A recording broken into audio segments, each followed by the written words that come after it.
我那天就在大街上，我就碰见他姐夫了。他姐夫旁边搀一小姑娘，看着比我还年轻呢。你说这事儿是不是有问题？你知道，结果我还跟着他就走到了酒店。视频中这个正在讲述姐夫有情况的女孩名叫小杰。过年期间，她跟着男友回到男友老家见父母，偶然间却在大街上看到姐夫竟和一个小姑娘搂搂抱抱。于是她立马把这个情况回去告诉了男友的姐姐，却没想到两个人因为这件事就直接离了婚，把男友一家搞得是鸡犬不宁。而男友也因为这件事要和自己分手，无奈之下的他只好求到节目组，希望节目组能帮他挽回男友。刚一上台，男友就劈头盖脸地指责起小杰，然后他就去我们家，这去就去麻烦了，一下给我们闹得我们家就是人仰马翻鸡飞狗跳的。他去了连2个礼拜都没有，就闹得我姐跟我姐夫要离婚了。原来小龙和小杰是大学同学，两人恋爱2年了。小龙为了给女友一个未来，便在临近毕业时带女友小杰见家长。他的本意是想让家里人接受女友，可没想到女友却搞得他姐姐和姐夫在大年夜闹离婚，将他家搞得支离破散。可小杰却对此十分不满。不是，我不是那种挑是非的人，没有的事儿我怎么可能编出来？是不是？我那天就在大街上，我就碰见他姐夫了。他姐夫旁边搀一小姑娘，看着比我还年轻呢。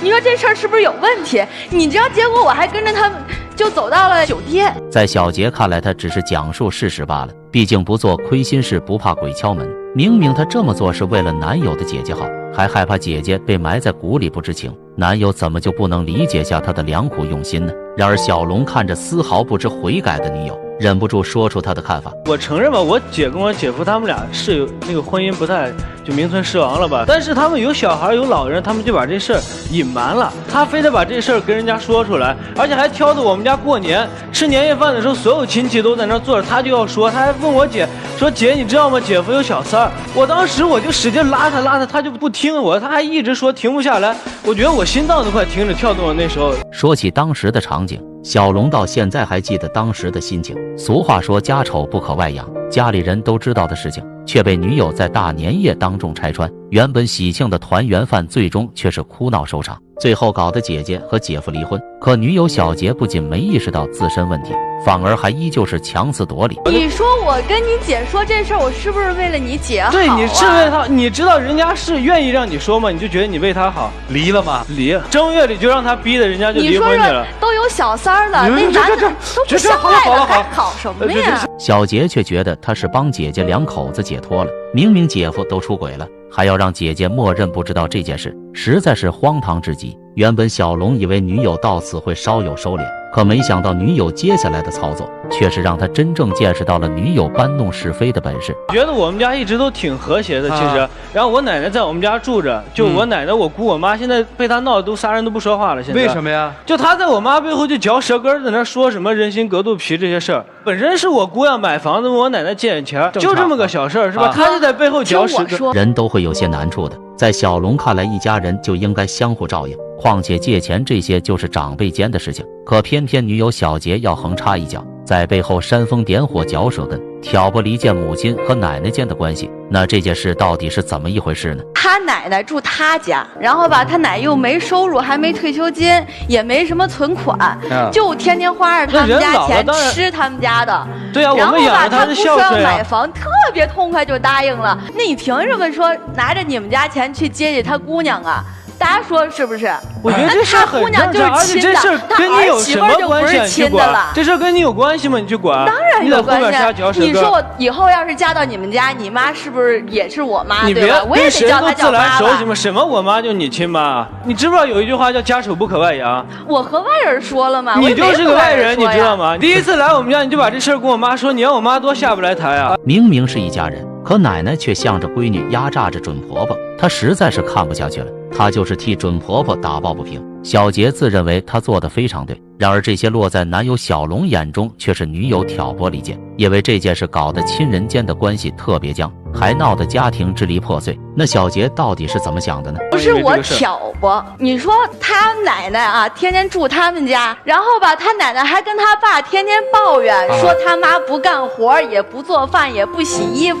那我明明去看他们家，就是全都是他妈干的活啊。对。你看他爸爸天天家中间受夹板气，我不能让他到时候也这样了，是吧？所以我得跟他妈一条心，我得向着他妈，我听到什么对他妈有害的事儿，我得跟他妈说，这是说一些事实。你看吧，婆媳关系本就是社会一大难题，而大家庭中的关系就是在相处磨合中处出来的。偏偏小杰这张嘴厉害的不得了，成功挑起了姑姑奶奶和母亲间的矛盾，家庭间的战争一触即发。可小杰不只是出去说他的事情，甚至还拿男友小龙的事情到处去说，连累小龙也成为大家眼中的笑柄。我跟他谈恋爱谈2年了，我觉得我身边朋友都让他给得罪了。为什么呀？有一次我们去聚会嘛，就到 KTV 大家唱歌喝酒玩得特别嗨，然后就听见他在那特别大声的喊：“你是不是为你前男友打过胎啊？”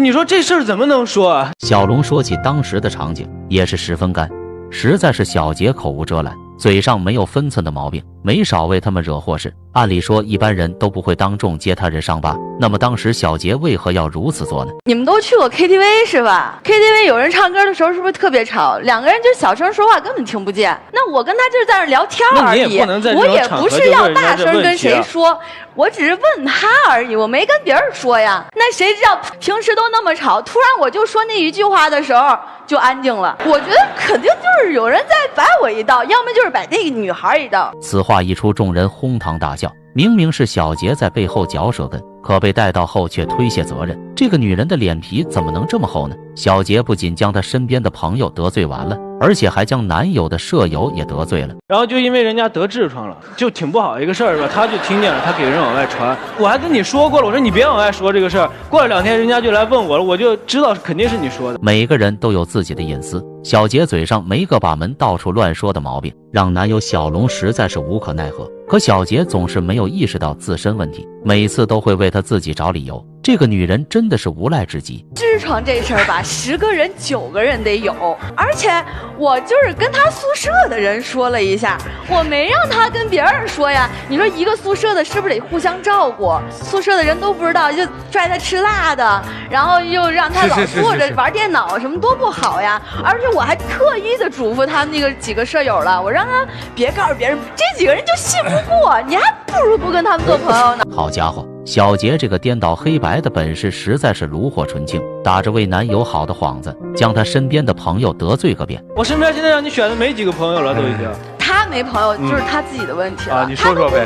他都不去外边和别人交流，也不和大家分享什么事儿。你闹那我为什么就那么多朋友？你拉倒吧，你的朋友都哪来的？多你的朋友都是你八卦扒来的。我跟你说，主持人他天天就拿着他的手机，他包里得放3个充电宝，天天就八卦那些东西。他天天在我们学校论坛，什么小杰报道这个，小杰报道那个，然后底下有人给他留言，他就觉得那是他朋友。你说你这是你朋友？小杰大言不惭的话语将男友气得不行，而女友这样一个定时炸弹在边上，哪个人能放心的和他一起玩呢？女友到处搬弄是非，像个长舌妇一样在背后嚼舌根，而小龙的又一个爆料实在是震惊众人。我说我去找他过情人节，我们放假都不在一起，我挺看重这个事儿。我说第2天坐火车6点，我从甘肃到河北那边嘛，然后我到了就找不着他人，我打电话也打不通，发短信也没人回，我就一直等，从6点多等到晚上9点他才来。我说你干嘛去？他说他跟踪别人，你就跟踪别人过情人节，你把我撂到那儿不管了。按理说情人节都是和自己的对象甜甜蜜蜜的，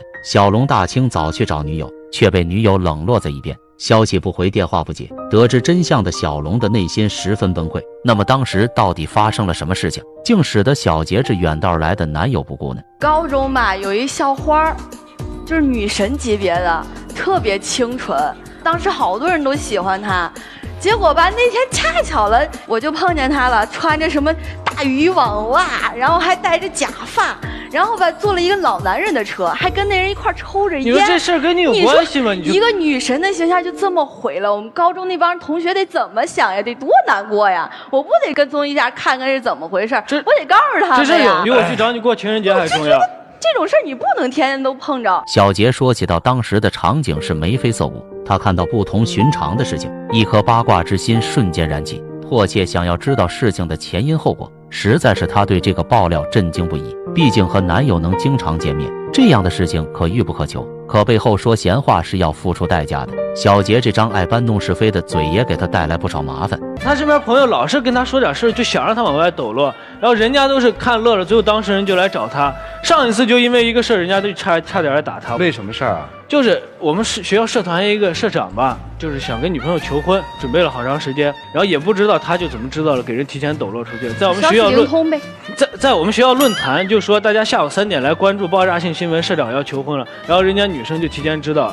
那社长气的就要来打他，那最后还是因为我的朋友多，然后我人脉广，把这事儿给拦下来了，也没人打了我呀，是不是？俗话说闲吃萝卜淡操心，在小杰看来，男友就是见不惯她的朋友多，明明很小的一件事，男友却对此斤斤计较，实在是瞎操心。看着如此顽固的小杰，台下的涂磊老师忍不住狠骂道：我认为这是个很严重的问题，嘴是可以杀人，尤其你的那张嘴我很讨厌。有一句话怎么说来着？来说是非者必是是非人，但你是最厉害的第3种，最让人讨厌就是搬弄是非的人。真的没有搬弄是非。什么叫搬弄是非？就是把不该说的人家认为的秘密你去说给别人听，这就是搬弄是非。因为你并不一定了解事情的真相到底是什么，你就把这事儿给传了出去，这就叫做搬弄是非。你现在还在说闭嘴，你知道什么叫人言可畏吗？你是应该哭了。我为什么说嘴是会杀人的？别人的幸福或不幸福跟你有关系吗？俗话说谁人人后不被说，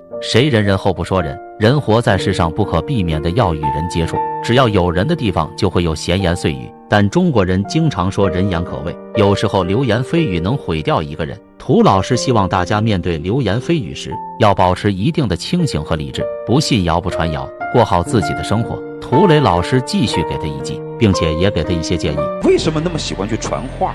管好自己的生活不行吗？我们平常说起这些话来的时候都是好笑，挺好笑的，反正就是喜欢传话嘛，嚼舌根子嘛。但有的时候嘴真的是可以杀人，你有什么资格去评判他人？更何况你未必是权威。好好的管好自己的嘴，说该说的话。对于那些不正常的现象，该揭露的当然要揭露，但是那不是你的职业。如果你以后做了一名记者，实事求是的报道是你应该做，你当然要去做，但不是你该说管理的范围，你就不要去说。因为良言一句三冬暖，恶语伤人6月寒。你好自为之吧，就这样。毕竟家家有本难念的经，每个人都有自己的苦楚和无奈。或许在不知情的情况下，八卦传闲话的谣言就能毁掉一个人。周小鹏老师也发表了他的看法。那你最大的一个问题是你不懂人和人之间交往的边界。人和人之间交往有一个边界，在于我知道什么事情可以跟别人分享，什么事情我应该为别人保守秘密。可是你现在完全不知道，你还认为自己所有做的都是对的。我以前觉得他还就是其他方面挺好的，就这一点缺点。然后今年去我们家闹了之后，我就觉得他其他的好的盖不住他这点。不过我觉得他不管怎么闹，但真的有一点，我觉得可能你们这2年谈恋爱当中，他所得到你的关注太少了。当我们想要通过一些方式去吸引别人注意的时候，是因为我们想得到关注，但是他好像在你这儿从来没有得到他想要的关注。我不知道你受过什么样的伤，也不知道为什么你会这么喜欢八卦，但我至少觉得有一点，当一个人喜欢八卦不是莫名来源的，他肯定会有一些原因。觉得真的2个人没有太大的事情，而最重要的事情是你们彼此懂得怎么去给对方一些边界，以及懂得怎么去表达你想要的。人与人之间是有一定的边界的，在交往的过程中要注意把握那个度，毕竟是人都不喜欢背后嚼舌根的人。在听完嘉宾老师们的意见和建议后，2人向彼此说出自己的心里话。要跟你说什么？我觉得该说的大部分在底下都跟你说过。你说你现在你觉得你做这些事儿是对的吗？刚刚老师们也说过了，我觉得我是，可能就是我这张嘴吧，我有的时候可能控制不住，我也不知道是为什么。那你觉得你做这些事儿是对的还是错的？不对吧？因为也给别人和自己造成一定的影响了吧。但是你知道我是爱你的，我不希望我们分手。你想想我平时对你的好，别离开我。小龙在经过深思熟虑后，选择再给彼此一个机会，希望2人都能正视自身问题，看到问题并及时改正，正视自身的成长，走向一个新的人生阶段。其实爱八卦是每个人都会做的事情，但眼见不一定为实，看到的并不一定是事实的真相，在不同角度看到的，同样的两个人的动作完全是不一样的。我们看到的很多事实，不一定就是事实的真相。那么屏幕前的你有什么想法或意见呢？欢迎在评论区留言，我们下期再见。